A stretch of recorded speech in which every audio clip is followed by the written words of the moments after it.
देखिए फ्रेंड्स, आज हमने घर में बनाए हैं अरदिया, गुजरात की फेमस मिठाई जो वहाँ के मंदिर में प्रसाद के रूप में भी मिलती है। देखिए कितने बढ़िया बने, और हमने इन्हें बहुत कम घी में बनाया। वरना हम मिठाई बनाते हैं बहुत ज़्यादा घी डालते हैं। मैंने कुछ ट्रिक्स ऐसी बताई हैं कि जिससे कि कम घी में आप बना सकते हैं इसको। तो चलिए देखते हैं इसको हमने कैसे और किन किन चीज़ों से बनाना शुरू करते हैं। गुजरात का प्रसिद्ध अरदिया, जो कि वहाँ के मंदिर में प्रसाद में भी मिलता है। सर्दियों का सीज़न है और इस समय ठंड बहुत ज़बरदस्त पड़ रही है। ऐसे में हम अपनी इम्यूनिटी को बूस्ट करने के लिए अपनी दादी नानी की पुरानी रेसिपीज़ की ट्राई करते हैं। आज मैं आपके लिए वही रेसिपी लेके आई हूँ जो बच्चे, बूढ़े, जवान सबकी इम्यूनिटी को बूस्ट करेगी। और इसे सर्दियों में आप 1-2 महीने खा लेंगे तो ये पूरे साल आपकी इम्यूनिटी को बूस्ट रखेगी। और इसके बहुत हेल्थ बेनिफिट्स हैं। ये आप न्यूली मदर को भी बड़े आराम से खिला सकते हैं, उसको भी बहुत ताकत देती है और गर्मी देती है। हेलो फ्रेंड्स, मैं आपकी होस्ट और दोस्त संगीता, मेरे घर की रसोई में आपका स्वागत है। ये है उड़द की दाल। इस पर एक वाइट सा पाउडर लगा होता है। अगर आपके पास टाइम है तो आप इसको ऐसे कीजिए, दाल को 1-2 पानी से धो लीजिए अच्छे से, और फिर उससे कपड़े पे डाल के सुखा लीजिए, या आप धूप आ रही है तो उसमें सुखा लीजिए। हमारे यहाँ, और आजकल तो वैसे भी धूप नहीं निकल रही, हमारे यहाँ तो वैसे भी नहीं आती है धूप, बहुत कम धूप आती है, हल्की सी। तो इसलिए मैं तो कोई भी चीज़ धो के सुखा नहीं सकती हूँ इस तरह से। तो मैं इसको कपड़े से, किचन टॉवल है मेरा ये, मैं इससे साफ़ कर रही हूँ। इससे अच्छे से पोंछ लूँगी 1-2 बारी। और ये कपड़ा मेरा बिल्कुल हल्का सा वेट है, बिल्कुल सूखा कपड़ा नहीं है। ये देखिए, आपको दिख रहा होगा हल्का सा गीला है। तो उससे क्या होगा, जो पाउडर है वो अच्छे से साफ़ हो जाएगा। वरना तो इसे आप धो के थोड़ा सा फरारा कर लीजिए और फिर इसको तैयार कीजिए। वैसे तो ये बाज़ार में भी मिल जाता है उड़द की दाल का आटा बना हुआ, लेकिन हम बाज़ार से नहीं ले रहे हैं, हम घर पे ही बनाएंगे साफ़ सुथरा, अपनी पसंद से। अब जो हमें पता है हमने क्या चीज़ इस्तेमाल करी, इस तरह से बनाएंगे। ये देखिए, मैंने इसको अच्छे से पूछ लिया और आपको कलर में फ़र्क नज़र आ रहा होगा। अब देखिए, आपको दाल का रंग हल्का सा बदला हुआ लगेगा, हल्का सा पीलापन लिए। इसका मतलब इसमें से जो हमने वाइट पाउडर था वो सब साफ़ हो गया। ये रखी मैंने एक कढ़ाई मेरी भारी तले की है। कोई भी रखें आप बर्तन, भारी तले का होना चाहिए। उसमें मैं ये डाल दूँगी दाल। देखिए, गीला कपड़ा था तो ये दाल इस पर चिपकी हुई है। ये देखिए, फ्लेम मेरी बिल्कुल लो है। जितनी हल्की आँच पे आप दाल को भूनेंगे, आपकी दाल उतनी अंदर तक भुन जाएगी। वैसे हम इसे कच्चा भी पीस सकते थे, लेकिन दाल को भून के पीसेंगे तो टेस्ट भी अलग आएगा और इसकी शेल्फ लाइफ भी बढ़ जाएगी। इसलिए मैं दाल को भून के पीस रही हूँ। ये देखिए, इसको हम हल्की आंच पे भूनेंगे। देखिए, दाल हमारी भुनने लगी है, बहुत हल्की आंच पे भून रही हूँ मैं इसको। और कलर भी आपको दिख रहा होगा, कुछ फ़र्क आने लगा है, हल्का हल्का सा रंग बदलने लगा है। हमें इसको बिल्कुल इतना भूनना है जैसे गेहूं का रंग होता है, ऐसा भुन जाए। और आप कौन से शहर से देख रहे हैं और क्या आप इस तरह की चीज़ें बनाते हैं? अगर नहीं बनाते तो मेरी वीडियो देख के एक बार ज़रूर ट्राई करें। बहुत हेल्दी और हमारी इम्यूनिटी को बूस्ट करने वाली रेसिपी है। आज हम बना रहे हैं गुजरात का प्रसिद्ध अरडिया।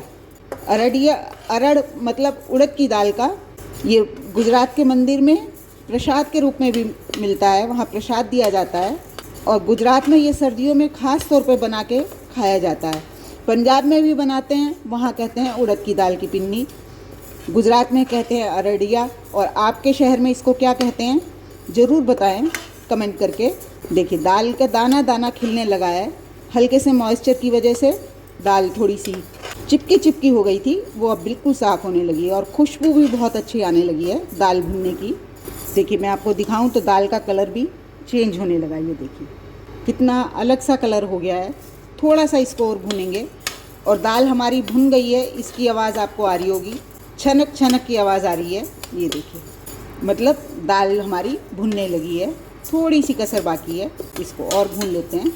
ये देखिए, दाल हमारी भुन गई, बिल्कुल ऐसे कलर हो गया जैसे गेहूँ का होता है, बिल्कुल ऐसे हो गया। अब मैं फ्लेम को ऑफ कर दूँगी और इसे पूरी तरह से ठंडा होने दूँगी। देखिए, दाल हमारी ठंडी हो गई।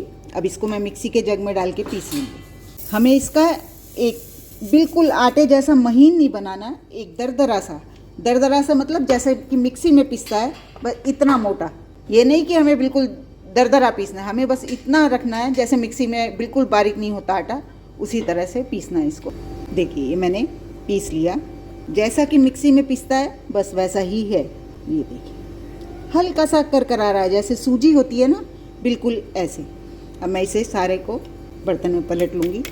ये आटा मैंने पलट लिया और अब इसमें हम लगाएंगे धाबा या मोइन देना जिसको बोलते हैं, वो लगा करेंगे।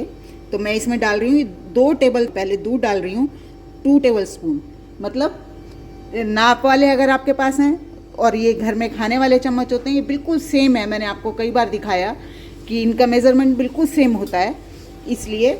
और इतना ही 2 टेबल स्पून ही मैं इसमें घी डाल दूँगी और इसको हम हाथों से अच्छे से मलेंगे, बिल्कुल जैसे हम मोइन लगाते हैं ना, उसको हम अच्छे से मलते हैं, इसी तरह से हम इसको अच्छे से मलेंगे। ये देखिए मैंने अच्छे से मल दिया। ये देखिए बिल्कुल ऐसे हो गया जैसे मोइन लगा देते हैं हम, बिल्कुल ऐसा हो गया। ये देखिए मेरे हाथों पे आपको लग रहा होगा चिकनाई आ गई।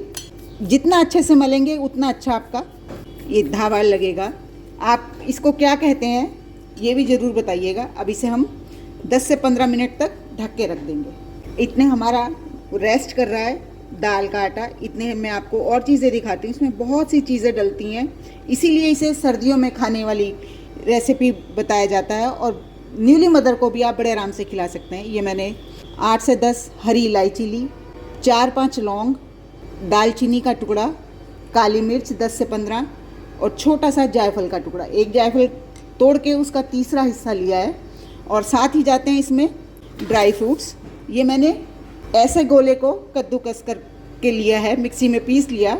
अगर आपके पास ये नहीं है, आप डेजिकेटेड कोकोनट इस्तेमाल करना चाहते हैं तो आप वो भी कर सकते हैं, लेकिन मैं आपको कहूँगी कि डेजिकेटेड कोकोनट की बजाय आप इस तरह के गोले का ही इस्तेमाल करें, क्योंकि डेजिकेटेड कोकोनट में क्या होता है, तेल निकला हुआ होता है, उसमें कुछ होता नहीं है, इसलिए इस तरह का गोले का ही इस्तेमाल करें।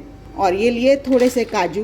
ड्राई फ्रूट आप अपनी पसंद से कुछ कोई भी डाल सकते हैं, जो भी आपको पसंद हो। कोई ये नहीं कि आपको क्या डालना है क्या नहीं डालना, आप अवॉइड भी कर सकते हैं, लेकिन सर्दियों में बना रहे हैं तो हमें चीज़ें सब डालनी ही हों, जिससे कि हेल्दी भी बनेगा और सर्दियों में गर्मी भी देते हैं ड्राई फ्रूट्स हमें। और साथ ही डाल रही हूँ बादाम। इनको मैं हल्का सा मिक्सी में क्रश कर लूँगी, या काट लें इनको आप हाथों से, जैसा भी आपको पसंद हो उस तरह से। और ये है गोंद। गोंद हमें सर्दियों में ज़रूर खानी चाहिए, बहुत ही हेल्पफुल होती है हमारी सेहत के लिए। और गोंद को अक्सर हम पहले तलते हैं और फिर घी में अच्छे से खूब खुले घी में तलते हैं और फिर हम डालते हैं, लेकिन मैं इसमें आपको एक ऐसा तरीका बताऊंगी जिससे कि आपकी गोंद बहुत कम घी में लड्डू बनेंगे। ये मेरी मम्मी का तरीका है, वो मैं आपसे शेयर करूंगी कि हम कम घी में भी कैसे लड्डू बना सकते हैं। अब इनका मैं ये सब क्रश कर लेती हूँ, ड्राई फ्रूट्स को काट लेती हूँ, उसके बाद मिलते हैं। और ये हैं थोड़े से पिस्ता, ये भी इन सबको मैं अच्छे से क्रश कर लूँगी और फिर हम बनाएंगे अपने लड्डू। ये देखिए मैंने बादाम को हल्का सा क्रश कर लिया, कुछ साबित भी हैं, कुछ टूट गए हैं, कुछ बिल्कुल चूरा हो गए हैं, लेकिन क्रंच मुंह में आना चाहिए, इसलिए मैंने थोड़े से अध टूटे रखे हैं। इसी में मैं ये पिस्ता डाल दूँगी और इसको भी पीस लेंगे। पीसने से मतलब क्रश कर लेंगे। ये देखिए ये मैंने पिस्ता डाल के भी हल्का सा क्रश कर लिया। दानेदार है, बिल्कुल बारीक भी नहीं करा और मोटा भी नहीं है, इस तरह से रखा है। और अब जो ये गोंद है इसको भी मैं इसी तरह से पीस लूँगी। ये मेरी लगभग 50 ग्राम गोंद है, आप ज़्यादा डालना चाहें और भी डाल सकते हैं। इसको भी मैं पीस लेती हूँ। गोंद को देखिए मैंने इस तरह से बारीक पीस लिया। ये देखिए वैसे हम इतना बारीक नहीं पीसते गोंद को, लेकिन मैंने इसमें बिल्कुल बारीक पीस लिया। इससे हमारे लड्डुओं में घी बहुत कम लगेगा, जितना ज़रूरत हो। लड्डू बनाएं, बर्फ़ी बनाएं, कोई भी शेप दें आप, उसके लिए घी बहुत ज़्यादा नहीं लगेगा। ये देखिए इसको रखे 10 से 15 मिनट हो चुके हैं। अब इसको हम छान लेंगे। आटा छानने की छलनी में छानिए, किसी भी छलनी में छानिए, कोई दिक्कत नहीं है। ऐसे नहीं भी छानेंगे तो कोई बात नहीं, सारा इसमें डाल के छान लेंगे। ये मेरी आटा छानने की छलनी है, इसी में मैं इसको छान लूँगी। इस तरह से छानेंगे तो जो दाने बन गए हैं वो भी खुल जाएंगे। ये देखिए मैंने छान लिया, कितना स्मूथ सा हो गया बिल्कुल। और ये गोंद भी देखिए मैंने कितनी बारीक पीसी है, इसी तरह से जैसे कि हमारा ये आटा है। चलिए अब आगे का काम करते हैं। चलिए ये मैंने कढ़ाई फिर से रख दी और गैस को ऑन कर देते हैं। इसमें पहले मैं थोड़ा सा घी डालूंगी, क्योंकि जो मसाले हम इसमें डालेंगे उनको भी हम अच्छे से घी में रोस्ट करके ही डालेंगे। घी में रोस्ट कर लेंगे, फिर उनको हम पीस लेंगे। ये देखिए ये सारे जो मसाले, इनको मैं घी में अच्छे से भून लूँगी। घी में भूनने से ड्राई फ्रूट हो, मसाले हो, हमारी मिठाई में जो हम बना रहे हैं बहुत अच्छा टेस्ट देंगे। ये देखिए मसाले हमारे अच्छे से रोस्ट हो गए, घी में भुन गए। अब हम इसमें इन्हें मिक्सी में डाल के पीस लेंगे, या चाहें तो आप इनको इमामदस्ते में, खरल में दरदरा सा कूट सकते हैं। जैसे आपको सुविधा लगे आप उस तरह से कर लें। मैंने ये डायरेक्ट मिक्सी के जग में निकाल लिए, ठंडा हो जाएगा तब पीसूँगी, तभी गरम गरम नहीं पीसेंगे। गरम गरम पीसने से मसालों की खुशबू भी निकल जाती है, इसलिए गरम गरम नहीं पीसना चाहिए। अब इसी कढ़ाई में मैं और घी डाल दूँगी। दाल हमारी 100 ग्राम थी, तो इसमें हम उतना ही घी डालेंगे, लेकिन पहले मैं थोड़ा घी डालूँगी और इसको दाल को भूनना शुरू करेंगे। ये जो हमने छान के रखा था आटा, ये तैयार है हमारा, और इसको हम हल्की आंच पे भूनेंगे। वैसे हमारी दाल भुनी हुई है, हमने दाल को भून के पीसा है, लेकिन फिर भी हम इसको पीसेंगे। घी में डालते ही खुशबू आनी शुरू हो गई, क्योंकि हमारी दाल भुनी हुई है। जितनी दाल उतना ही इसमें घी डलेगा, लेकिन मैंने अभी थोड़ा डाला है, ज़रूरत पड़ेगी तो और डाल लेंगे। इसको हल्की आंच पे भूनेंगे। हल्की आंच पे काम करने से चीज़ों का स्वाद नहीं बिगड़ता, टेस्ट अच्छा आता है, रंग खराब नहीं होता। हर तरह की थोड़ा सा टाइम की तो है कि थोड़ा सा ज़्यादा लगता है, लेकिन चीज़ बहुत अच्छी बनती है। मेरी लाइट चली गई तो मेरे को गैस पे काम करना पड़ रहा है, वरना मैं इंडक्शन पे बहुत स्लो फ्लेम पे काम करती हूँ। सब्जियाँ भी बनाती हूँ, तो भी कुछ भी बनाती हूँ घर के लिए, केवल वीडियो के लिए नहीं, घर में भी जो चीज़ बनाती हूँ बहुत हल्की आंच पे काम करने की कोशिश करती हूँ। इससे मसालों के, सब्जियों के जो फ्लेवर्स होते हैं वो ख़राब नहीं होते। ये मेरे मसाले ठंडे हो गए। अब मैं इसमें 1 चम्मच सौंठ पाउडर डालूंगी, या अदरक पाउडर जो होता है उसे डालूंगी और पीस लूँगी। और साथ ही साथ हमारी ये देखिए दाल भी भुन रही है, कलर एकदम से बदल गया। देखिए दाल हमारी भुन गई, जैसे सूजी भूनते हैं वो खिली खिली हो जाती है जब घी में भुनने के बाद। ये देखिए ऐसे ही हमारी दाल भुन गई। इस स्टेज पे मैं इसमें जो ये हमने गोंद पीसी थी इसको भी डाल दूंगी। ये कम घी में लड्डू, बर्फ़ी, जो भी मिठाई बनाने का एक तरीका है, वरना हम गोंद को बहुत खुले घी में तलते हैं फिर डालते हैं। लेकिन ये मेरी दाल में थोड़ी कसर थी, मैंने इतने पे ही इसको डाल दिया गोंद को। अब गोंद में जैसे जैसे भुनता जाएगा, इसमें चट चट की आवाज़ें जो आ रही हैं वो बिल्कुल बंद हो जाएंगी। देखिए आपको हल्की हल्की चटपटाट की आवाज़ आ रही होगी, वो गोंद भुन रहा है उससे आती है। इसको हम अच्छे से भुनने देंगे। ज़रूरत पड़े तो थोड़ा सा घी और डाल लीजिए, जिससे हमारा गोंद अच्छे से भुन जाए। देखिए आपको आवाज़ आ रही होगी ना, हल्की हल्की चटपटाट की, ये गोंद भुन रहा है उसी की आवाज़ है। और घी देखिए आपको दिख रहा होगा कि मेरा बहुत ज़्यादा नहीं है, ये भी नहीं कि सूखा है और ये भी नहीं कि घी बेहिसाब है। इसमें गोंद हमारा भुन गया, आवाज़ें आनी बंद हो गई, हल्की हल्की चटपटाहट जो आ रही थी वो बिल्कुल बंद हो गई। अब मैं थोड़ा सा गैस को बंद कर देती हूँ और ऐसे ही चलाती रहूँगी, क्योंकि भारी कढ़ाई है तो ये इसी की गर्मी से हमारा जो कोई कसर रह गई होगी वो भी भुन जाएगी। और साथ ही हम अपने ड्राई फ्रूट्स डाल देंगे। ये काजू और बादाम हमने जो पीस के रखे थे ये सब इसमें ही मिला दूँगी। आप चाहें तो साबुत साबुत डाल सकते हैं, देखने में दिखते हैं, लेकिन मेरे को चीज़ें खाने में आए, दिखाई देने से ज़्यादा खाने में हेल्दी लगें उस तरह से डालती हूँ। हमने खुद ही बनाना है, खुद ही खाना है। कलर देखिए आप कितना शानदार है। हमारे ड्राई फ्रूट इसी में भुन जाएंगे, हमें ज़्यादा भुनने की ज़रूरत नहीं पड़ेगी। अब मैंने फ्लेम को फिर से ऑन कर दिया।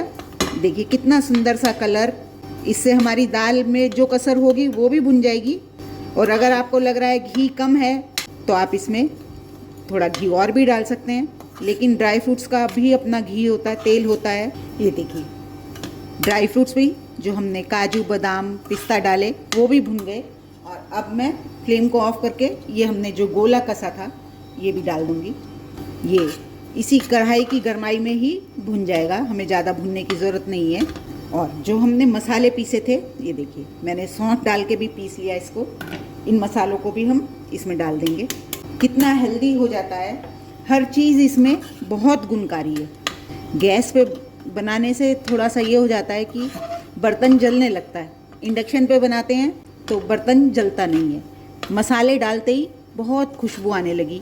हमने सारे सर्दियों में इस्तेमाल होने वाले मसाले डाले, गरम मसाले जो होते हैं, दालचीनी, लौंग, इलायची, खुशबू के लिए इलायची, जायफल, काली मिर्च, ये सब चीज़ें हमें सर्दियों में बहुत फ़ायदा करती हैं। इसमें चिपक गया था घी की वजह से, ये मैं सारा इसमें से निकाल लेती हूँ। ये मिक्सी के जग में लगा हुआ सारा मसाला मिला लिया मैंने इसमें। अब आपके पास दो ऑप्शन है। अगर आपको बिल्कुल बाज़ार जैसी बनानी है तो आप इसमें मावा मिला सकते हैं, और जो बाज़ार जैसी नहीं बनानी, जैसी नॉर्मली घर में बनाई जाती हैं पिन्नी या अरदिया, तो आप इसमें मावा मत मिलाइए। आप इससे लड्डू, बर्फ़ी किसी भी फॉर्म में बना सकते हैं। और इसमें आप गुड़ डाल सकते हैं, चीनी डाल सकते हैं और मिश्री भी डाल सकते हैं, लेकिन मैं इसमें डालूँगी गुड़। चलिए गुड़ को देख लेते हैं। और मैं इसमें मावा भी डालूँगी, तो मैं आपको सारा अपना प्रोसीजर दिखाती हूँ कैसे करूँगी। ये देखिए, ये मेरा मावा बना हुआ है, घर का ही बना हुआ है। मैंने 1 किलो दूध का मावा बनाया, वो मैं इसमें डाल दूँगी। बिल्कुल ताज़ा भुना हुआ मावा है। मावा डालने से ये होता है थोड़ी शेल्फ लाइफ कम हो जाती है, आपको फ्रिज में रखना पड़ता है बहुत ज़्यादा। लेकिन आजकल सर्दी है तो आप 15 से 20 दिन तक इसको इस्तेमाल कर सकते हैं, कोई आपको दिक्कत नहीं आएगी। लेकिन अगर गर्मियों में ऐसी चीज़ें बनाई भी कम जाती हैं, खाने की तो बात दूर है, बस बाज़ार से लाके थोड़ी सी खा ली, ऐसा होता है। मावे को अच्छे से मिला लूँगी मैं इसमें। ये मेरा मावा घर का बना, भुना हुआ अच्छे से, कोई कसर नहीं है इसमें। इससे क्या होगा, टेस्ट बहुत बढ़ जाता है। लेकिन अगर आप न्यू मदर के लिए बना रहे हैं तो इसमें मावा मत मिलाइए बिल्कुल भी, क्योंकि मावा नुकसान करता है। नुकसान से मतलब कि थोड़ा भारी हो जाता है, इसलिए ये मावा भी अच्छे से मिल गया है। बिल्कुल ताज़ा मावा मैंने अभी बनाया, अच्छे से मावा भी मिल गया। और आपको दिख रहा होगा कि घी इसमें ज़रूरत के अनुसार है, ये नहीं कि हमने भर भर के घी डाला है, ज़रूरत के अनुसार हमारा इसमें घी है। ये रखा मैंने, वही पैन रख दिया जिसमें मैंने मावा बनाया था। इसमें मैं डालूँगी घी 1 चम्मच। मैं डाल रही हूँ गुड़। गुड़ को आप इस तरह से क्रश कर लीजिए, जिससे कि बहुत आराम से ये पिघल जाएगा। और हम इसकी, जितनी मैंने दाल ली थी, इसी बॉल से मैंने दाल ली थी, उससे थोड़ा, वो दाल मेरी 3/4 कप थी और गुड़ मेरा पूरा 1 कप है। आप मीठा आप अपने हिसाब से कम ज़्यादा डाल सकते हैं।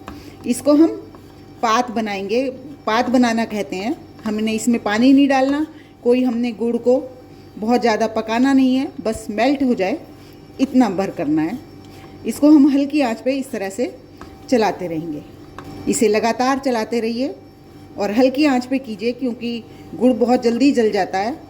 आप चाहें तो चीनी डाल सकते हैं, तो जितनी चीनी डाल रहे हैं उससे आधा पानी डालिए और चाशनी बनाइए और उसको डालिए। देखिए गुड़ धीरे धीरे मेल्ट होना शुरू हो गया। बस इसको हल्की आंच पे लगातार चलाते हैं। कोई हमने गुड़ की चाशनी नहीं बनानी है, कुछ नहीं करना, बस इसको मेल्ट भर करना है। ये मैं आपको बिल्कुल ऑथेंटिक रेसिपी दे रही हूँ, जैसे पुराने समय में हमारे घर में बनती थी। कोई भी मैंने इसमें बदलाव नहीं करा। ये देखिए गुड़ हमारा अच्छे से मेल्ट होने लग गया, थोड़ा बहुत रह गया है वो भी हो जाएगा। और फ्लेम वही मेरी बिल्कुल स्लो है। गुड़ को लगातार चलाते रहिए, क्योंकि गुड़, और ये ज़्यादा चाशनी पक जाएगी आपकी गुड़ की तो क्या होगा कि आपके लड्डू टाइट हो जाएंगे, जो हमें नहीं चाहिए। इसलिए बस देखिए हमारी ये पिघली और हम अब देखिए गुड़ हमारा पिघला और हम इसको, कोई हमने इसकी चाशनी नहीं बनाई, कुछ नहीं करा, बस ऐसे ही गुड़ को पिघलाया और मिला दिया। मैंने दाल के बराबर ही गुड़ डाला है, आप चाहें तो थोड़ा ज़्यादा भी डाल सकते हैं। मीठा आप अपने हिसाब से डाल सकते हैं, कम ज़्यादा। होप आपको मेरी ये रेसिपी पसंद आई होगी। ये रेसिपी ऐसी है, बच्चे बूढ़े जवान सबकी इम्यूनिटी को बूस्ट करती है। हेल्दी तो आप है ही। देखिए हमने मीठे में भी गुड़ डाला। गुड़ सर्दियों में बहुत फ़ायदा करता है, वैसे तो हर मौसम में करता है। आयरन की मात्रा प्रचुर मात्रा में होती है इसमें, खून बढ़ाता है। लेकिन सर्दियों में गुड़ खाने से बहुत फ़ायदा होता है, गर्म होता है गुड़। और हमने सारी चीज़ें इसमें बिल्कुल वो डाली हैं जो गर्म है। बस अगर आप न्यूली मदर के लिए बना रहे हैं तो आप इसमें क्या करें कि मावा ना डालें, मावा से थोड़ी घनिष्ठ हो जाती हैं, भारी हो जाती हैं। चलिए अब इसको ज़रा हमारे हाथ बर्दाश्त कर लें, इतना ठंडा होने देंगे और फिर इससे हम अपनी मिठाई बनाएंगे। इसे आप चाहें तो ट्रे में जमा के बर्फ़ी काट सकते हैं, चाहें तो लड्डू बना सकते हैं, जैसे भी आपको पसंद हो आप उस तरह से बना सकते हैं। देखिए अब ये हमारा हाथ बर्दाश्त कर सकें ऐसे बन गया। और हाथों पे लगाइए थोड़ा सा घी और इसके नींबू का साइज़ का लीजिए और लड्डू बांधिए। देखिए ऐसे ही मैं सारे बांध लेती हूँ, फिर आपको दिखाती हूँ। आप चाहें तो इसकी बर्फ़ी जमा लें, लेकिन ये इसी शेप में ज़्यादा खाया जाता है। देखिए फ्रेंड, लड्डू बन के तैयार हैं। अब खा के बताइए कैसे बने, कितने शानदार बने हैं और कितने कम घी में बने हैं। आपने देखा मैंने आधा कप से भी कम घी डाला था और लड्डू देखिए हमारे कितने शानदार बने हैं। चाहे तो बर्फ़ी जमा सकते हैं, लेकिन ये इसी शेप में मिलते हैं और प्योर इस तरह से गोल लड्डू भी नहीं होते, पिन्नी की तरह से बंधे होते हैं, अनइवन शेप में। होप आपको मेरी ये रेसिपी पसंद आई होगी। अगर रेसिपी पसंद आई तो प्लीज़ मेरे चैनल को लाइक करें, सब्सक्राइब करें और शेयर भी ज़रूर करें। Thank you.